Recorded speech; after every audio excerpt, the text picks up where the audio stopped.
So we talked about when do the pros move on the serve, and I was lucky enough to have my camera and shoot 220 frames per second. And this is actually with a Canon, and this is actually at 4x speed. We're gonna watch when does Djokovic move on the return, and then we will watch when do they respond to each other's ground strokes, because I'm just interested. And then later we can break down the other things, because the serve 220 frames per second is so awesome. It's just the clarity is not really high. It has to have perfect lighting. As he tosses right there, now watch Djokovic. Djokovic will move right there. Right when the toss leaves his hand, Djokovic makes his move right there, which is very interesting. So he must be reading the shoulder, because he moves so early. You watch it right there, right? But he's actually, he goes into his drop step, his split step right there, and he shifted. He shifted right there before impact was made in the ball. So he must be reading the shoulder in order to do this shift. I'm very interested to see when people move on the return serve, right? Because as the toss reaches, Nadal hasn't hit, and Djokovic is moving right. He took a split step to his left, and he's moving to the backhand return. Now, when does Nadal move in response to Djokovic's shot? And it's very interesting, because Djokovic hits the ball there. Nadal sort of moves there. He's moving right there. So as soon as there's impact, he's already moving. Watch the recovery. Djokovic recovers right there.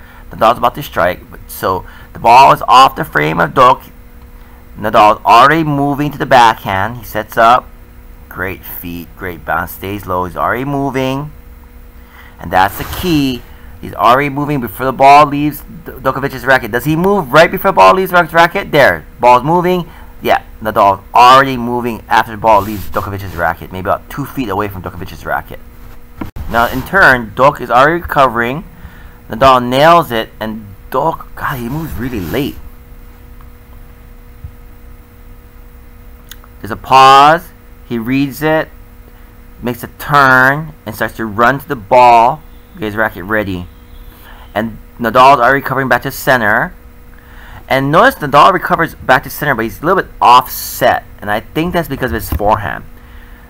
But notice how quickly Djokovic moves right there. He pushes off. Nadal hasn't made impact yet. Djokovic is already moving to center of the court. He's a little bit offset also. I think they're offset because they know they have such good reach on their forehand. Because normally you would have to be 1 foot over on the other side of the middle line. And then right here, this is very weird because the court is so open and Nadal is so offset. Like, was he expecting a cross court back? And there's no chance. So when you watch the whole thing again, Djokovic is already moving to cover the cross court. Not really, he's already in the middle of the court, even though Nadal's on one side. Right there, Nadal is a little offset to cover the forehand cross court back. I guess he's expecting a backhand return. See this shift? Djokovic is already going. He turns, he pushes off, he runs parallel to the baseline.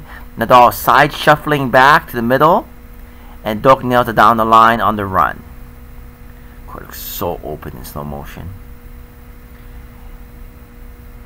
Two things might be happening. Nadal might be thinking that he struck the ball so hard that down the line would be impossible. Second thing is his forehand reach is so much better than his backhand reach. And the third thing is that maybe he's expecting a backhand shot from Nadal. Hit the forehand cross to Nadal's backhand. It's very interesting to me to see this. Nadal does the cross court, recovers to the center. Djokovic is already running to the center and going to the forehand. The line is very open. And Nadal is going to be too late to recover this shot. So it's very interesting to me to see when the pros move on a shot and see if it helps you. Move as the toss leaves the hand. There. Move as they hit the ball, as the ball leaves the frame.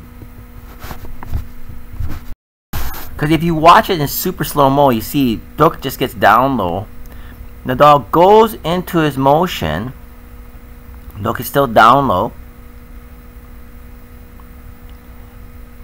As the ball leaves his hand, Djokovic's reading. Toss goes up. Djokovic makes a move right there. There's no impact yet. Then, in turn, Nadal makes a move there. You see him moving to the ball. As the racket strikes the ball and the ball leaves the racket about maybe 1 foot. In turn, Djokovic makes the read right there.